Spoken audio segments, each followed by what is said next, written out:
इस्लामाबाद में बहुत ज़्यादा प्रॉब्लम्स आते हैं, चाहे वो स्टूडेंट वीज़ा है, चाहे वो फैमिली के लिए आप अप्लाई कर रहे हैं। इसमें पैसे एक बहुत इम्पोर्टेंट चीज़ है कि आप उतने पैसे कमा रहे हैं कि जिसमें आप अपनी फैमिली को यहाँ पे इनवाइट कर सकते हैं कि नहीं कर सकते। अस्सलाम वालेकुम जी दोस्तों, आज की इस वीडियो में बात करनी है जी, क्या स्टूडेंट जो है वो अपनी फैमिली को इटली में बुला सकता है स्टडी के दौरान। वहीद भाई हैं जी मेरे साथ, इनको आप जानते ही होंगे, ये इधर पीएचडी कर रहे हैं, तो इन्होंने अब अपनी फैमिली को बुलाना है। तो इनसे बेहतर तो मुझे कोई बंदा नहीं मिला जो हमें गाइड कर सके। वैसे अगर आपने जो बंदे नॉर्मल इधर जॉब करते हैं, अपना वर्क वीज़े पे आते हैं, उस पे मैंने अपना एक्सपीरियंस शेयर किया हुआ है कि बंदा पाकिस्तान से फैमिली को किस तरह बुला सकता है। आई बटन में और नीचे मैं उसका लिंक डाल रहा हूँ। अगर वो देखनी है आपने कि बंदा वर्क वीज़े पे आता है, चाहे वो मतलब समझ लें कि आ गया इटली, डंकी लगाई है, विजिट पे आया है, या 9 माह वाले वीज़े पे आया है, तो वो किस तरह अपनी फैमिली को बुला सकता है, कौन कौन से डॉक्यूमेंट चाहिए, उस पर भी मैंने वीडियो बनाई है जैसे बताया है। तो आज हमें वहीद भाई बताएंगे कि जो स्टूडेंट है वो अपनी फैमिली को कब और किस तरह बुला सकता है।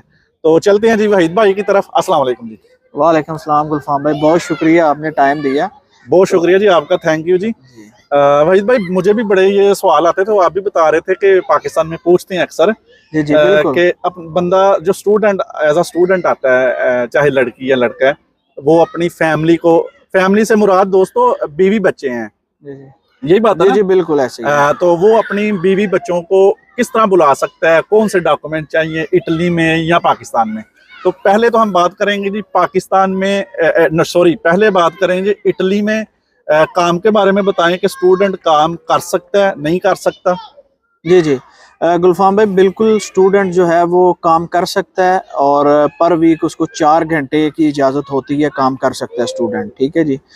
उसके अलावा मोस्टली जो फैमिलीज़ बुलाते हैं वो मोस्टली वही स्टूडेंट्स होते हैं, या तो जिनकी इनकम ज़्यादा हो। फॉर एग्जांपल को पीएचडी का स्टूडेंट है और उसकी स्कॉलरशिप जो है वो 16-17 हज़ार है, यूरो है, तो वो अपनी फैमिली को इनवाइट कर लेते हैं, ठीक है जी।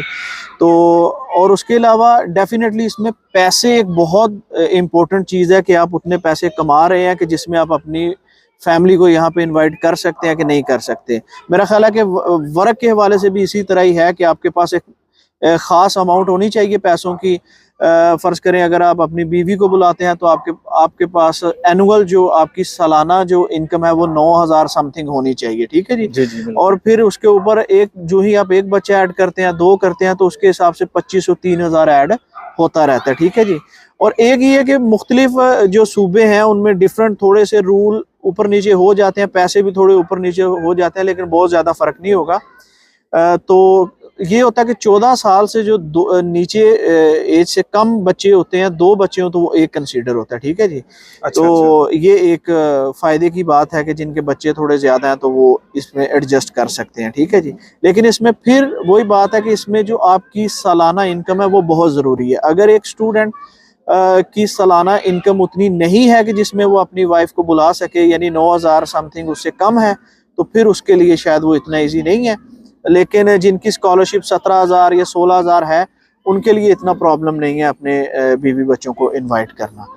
तो उसके अलावा अगर हम बात करें तरीक़ाकार कैसे है, तो सबसे पहले आपने यहाँ पे एक घर देखना है, या आपको लोजो चाहिए, जिसको लोजो वर्कर्स के लिए भी आई थिंक यही है। जी जी। तो उसमें आपने ये बताना होता है कि स्पेस मेरे पास है और मैं अपनी फैमिली को इनवाइट कर रहा हूँ।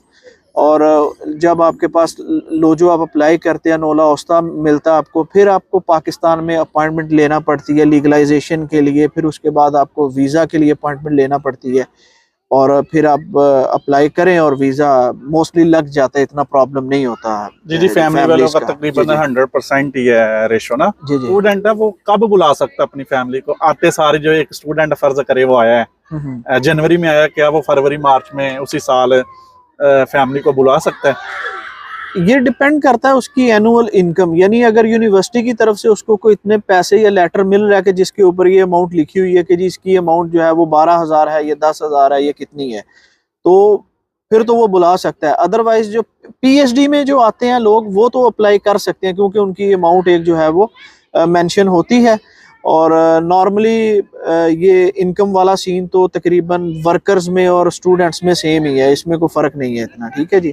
तो वही जो अमाउंट है वो आपने शो करनी है और फिर उसकी बेस पे आप अप्लाई कर सकते हैं। लेकिन आपको पता है कि पाकिस्तान में प्रॉब्लम्स ये चल रहे हैं बेसिस के, इतना इजी नहीं है फैमिली को, टाइम इसमें काफ़ी लग जाता है बुलाने पे।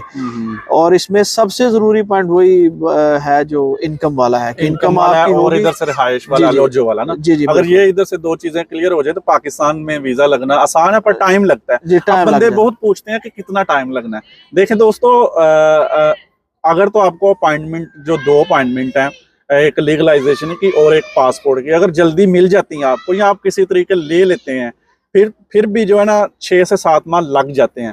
अगर अपॉइंटमेंट आपकी लेट हो रही है, नहीं मिल रही, तो फिर ये 2-2 साल, 2.5 साल भी मैंने बंदों को इधर देखा है, फैमिली वालों को, जो जिनका टाइम लग जाता है। ये डिपेंड करता है बस। और मैंने सुना है ये कराची में थोड़ा जल्दी हो जाता है काम जी ना? जी, कराची में अपॉइंटमेंट के इतने इश्यूज नहीं हैं, लेकिन इस्लामाबाद में बहुत ज़्यादा प्रॉब्लम्स आते हैं, चाहे वो स्टूडेंट वीज़ा है, चाहे वो फैमिली के लिए आप अप्लाई कर रहे हैं। तो इस्लामाबाद अम्बेसी में प्रॉब्लम्स काफ़ी ज़्यादा है, लेकिन कराची में इतना मुश्किल नहीं है। कराची में आप सेम डे पे जाके आपको, मतलब आपने वो एक मखसूस तादाद होती है, उतने लोग वो एंटर कर लेते हैं और उनको वो फैसिलिटेट कर देते हैं। लेकिन इस्लामाबाद में ये सीन नहीं है, लोगों को काफ़ी अरसा लग जाता है अपॉइंटमेंट्स वगैरह ढूंढने में। तो ये प्रॉब्लम कुछ है इस्लामाबाद अम्बेसी की। अच्छा वहीद भाई, जो स्टूडेंट है वो इधर पीआर भी ले सकता है और फैमिली के लिए या अपने लिए, मतलब पक्का सेट हो सकता है? जी जी, बिल्कुल हो सकता है। यहाँ पे लीगली जो 5 साल के ड्यूरेशन है इटली के अंदर, कि अगर आप लीगली 5 साल आप इटली के अंदर गुजारते हैं तो उसके बाद आप परमानेंट रेजिडेंस के लिए अप्लाई कर सकते हैं, और आपको 10 साल का सजोर जो है वो उसके बाद मिलता है, और उसी के अंदर फिर आपको पासपोर्ट भी मिल जाता है। स्टूडेंट पासपोर्ट भी अप्लाई कर सकते जी हैं? जी, बिल्कुल ले कोई सकते मसला हैं। नहीं है? नहीं नहीं नहीं, किसी किस्म का कोई प्रॉब्लम नहीं। सही हो गया। तो दोस्तों ये थी सूरत हाल जनाब स्टूडेंट की। अगर आपने फैमिली का देखना है कि फैमिली को किस तरह बंदा बुला सकता है, तो मैं लिंक डाल रहा हूँ। आपने वहीद भाई का चैनल जाके विजिट करना है, उसका भी मैं नीचे लिंक डाल रहा हूँ। ये एज अ स्टूडेंट के बारे में ये वीडियोस बनाते हैं ज़्यादातर। वीडियो कैसी लगी है कमेंट्स करें। अल्लाह हाफिज़ जी।